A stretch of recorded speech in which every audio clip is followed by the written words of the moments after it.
Instagram messages not showing or opening solved. So if the Instagram messages are not showing or opening on your app, there could be various reasons. First of all, check your internet connection. If you're using Wi-Fi, try to switch your cellular data or vice versa and see if that helps you solve the problem.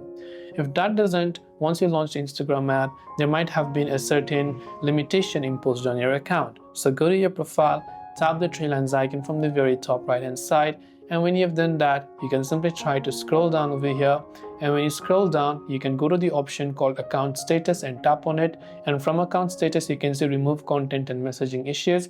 So if there's any limitation imposed, you can tap on remove content and messaging issues and you can remove those issues.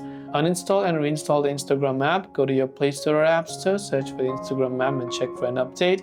If it does have an update, then make sure to update it to the latest version. Hopefully one of these may have helped you solve the problem. If you have any questions, feel free to leave them down below. Thanks for watching and do subscribe for more tips and tutorials such as these.